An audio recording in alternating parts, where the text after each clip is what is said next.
Assalamualaikum warahmatullahi wabarakatuh.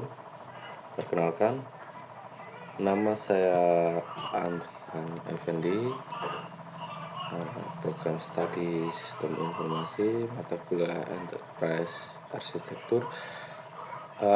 Untuk dosen pengajarnya Bambang Suprapto, Askom MTI, pelajaran tahun 2026. Untuk di sini saya akan mempresentasikan tentang perancangan enterprise arsitektur pada organisasi mikro, usaha mikro, kecil dan menengah UMKM.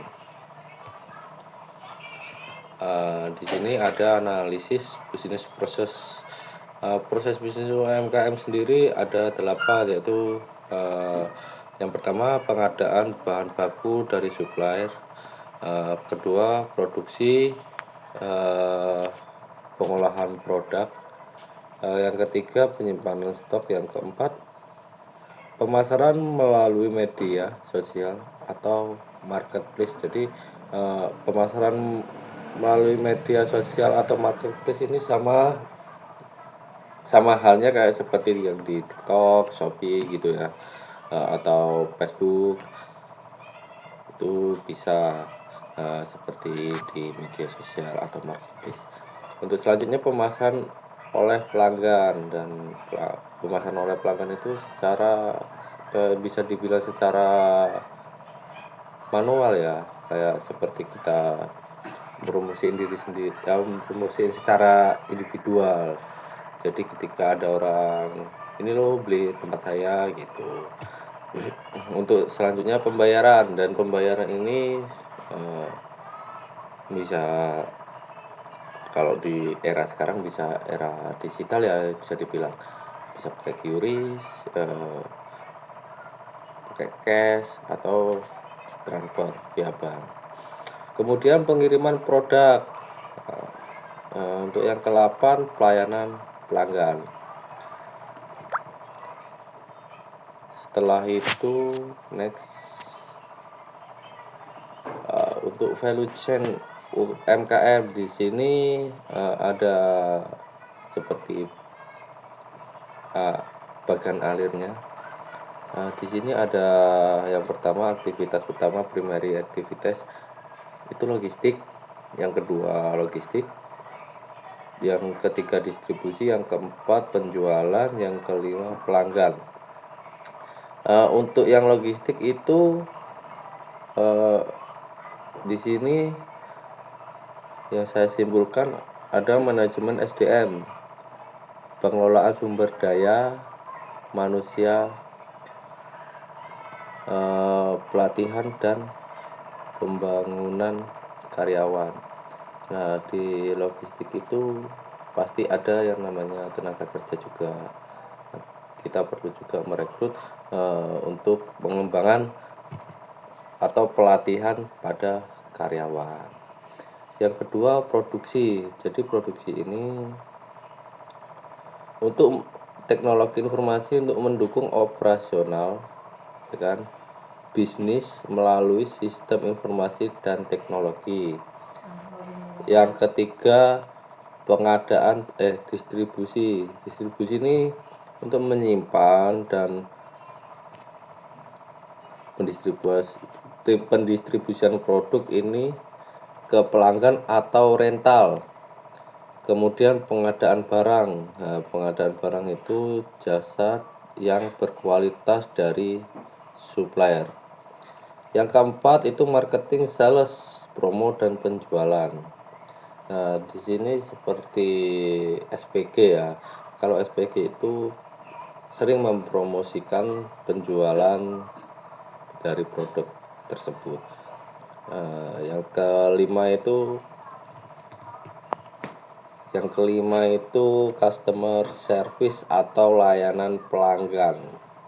Nah, di sini kita bisa mengadu jika barang tidak sesuai atau barang yang ingin diretur. Misalnya kayak di Shopee itu kan, kita perlu ada tindakan terhadap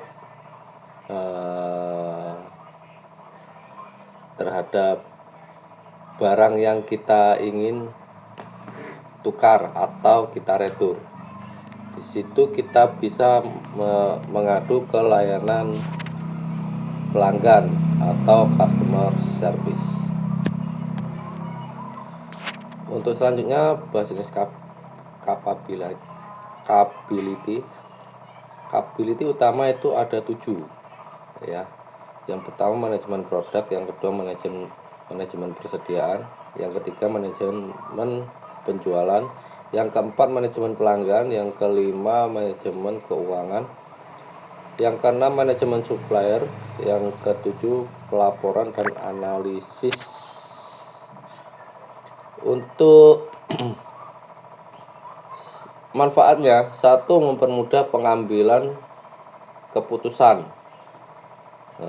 Yang kedua, meningkatkan efisiensi operasional, seperti kita mengirit cost ya, untuk mengurangi budget. Ketiga, mendukung pertumbuhan UMKM. Selanjutnya, arsitektur data pada UMKM. Data pelanggan ada 7 juga: data produk, data supplier, data persediaan, data penjualan, data pembayaran, data pengiriman, data laporan keuangan. Untuk penjelasan utamanya, yang pertama, data yang digunakan oleh pelanggan untuk menyimpan identitas, kontak, dan riwayat transaksi pelanggan. Yang kedua, data produksi berisi informasi nama produk atau kategori, harga, dan deskripsi produk, dan itu harus jelas ya, dari harga, mulai harga ya kan, deskripsi detailnya produk ya gitu. Yang ketiga, data supplier mencatat informasi pemasokan bahan baku atau barang. Kita free stock, restock itu harus memang terjaga ya, karena kalau kehabisan stok juga bisa menghambat penjualan kepada produsen atau ke UMKM. Yang keempat, data persediaan digunakan untuk memantau jumlah stok masuk, stok keluar, dan stok tersedia. Ini kita perlu ada datanya stok masuk dan stok keluar. Seperti yang saya bicarakan tadi, kita harus bisa mencatat restock bahan baku atau barang tersebut, bagaimana bisa dikategorikan aman untuk ke supplier atau ke konsumen. Data penjualan mereka, seluruh transaksi penjualan yang terjadi. Yang keenam, data pembayaran, penyimpanan, metode pembayaran, dan status pembayaran pelanggan. Yang ketujuh, data pengiriman, mencatat alamat tujuan, nomor resi, dan status pengirim. Ya hampir mirip kayak seperti yang di Shopee ya. Itu ada resi, ada alamat, ada, kita juga masukin nomor handphone ya. Untuk yang ke-8, data laporan keuangan digunakan untuk menghasilkan ringkasan pendapatan, biaya, dan laba rugi. Yang selanjutnya, arsitektur aplikasi yang digunakan. Aplikasi yang digunakan itu sistem point of sales atau POS. Yang kedua, sistem inventory. Yang ketiga, marketplace integration. Yang keempat, aplikasi akuntansi. Yang kelima, dashboard management. Yang keenam, customer relationship management atau CRM. Keuntungannya dari 6 aplikasi yang digunakan ini, itu yang pertama, proses bisnis lebih cepat, lebih efektif ya kan tentunya. Yang kedua, data terintegrasi. Yang ketiga, mengurangi kesalahan pencatatan. Yang keempat, monitoring usaha terjadi lebih mudah. Next. Untuk selanjutnya, arsitektur teknologi. Infrastruktur teknologi itu seperti ya, kita di era 2006 ini siapa sih yang nggak tahu laptop atau komputer ya kan, smartphone, jaringan internet, perlu database, server cloud, printer thermal, atau barcode scanner. Di sini itu keamanannya login keamanan, backup data otomatis, hak akses pengguna, enkripsi data, jadi lebih aman ya. Privasi ya. Untuk selanjutnya rekomendasi integrasi enterprise architecture. Untuk rekomendasinya, integrasi POS dengan inventory, marketplace dengan sisa penjualan. Yang ketiga, pembayaran digital.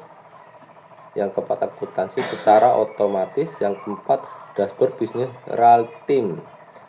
Real time itu seperti misal kita transfer langsung kita masuk gitu ya, ada apa namanya, ada laporan kalau misal kita transfer sudah masuk gitu. Yang karena penyimpanan data berbasis cloud. Untuk manfaatnya, informasi lebih akurat. Yang kedua, proses bisnis lebih efisien. Yang selanjutnya, mengurangi pekerjaan manual. Jadi untuk pekerjaan manual seperti kita cuman omong dari omong, kita bisa melalui lewat medsos yang lebih canggih dan lebih efektif, jadi lebih cepat dan lebih kekontrol tentunya. Untuk selanjutnya, mendukung pengambilan keputusan yang lebih cepat. Ini sangat efektif dan efisien ya, tidak membuang-buang waktu secara panjang. Kita perlu hanya di rumah bisa menyebarkan informasi secara detail dan akurasi. Next. Untuk kesimpulannya, enterprise arsitektur membantu penyelarasan proses bisnis data aplikasi dan teknologi. Untuk selanjutnya, untuk yang kedua, integrasi sistem meningkatkan produktivitas UMKM untuk menjunjung UMKM ya tentunya. Untuk yang ketiga, pengelolaan data menjadi lebih cepat dan akurat.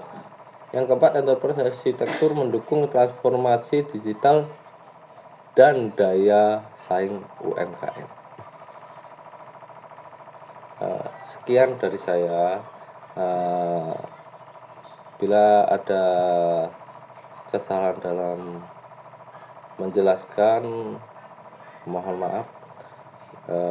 Saya akhiri. Assalamualaikum warahmatullahi wabarakatuh. Sekian dan terima kasih.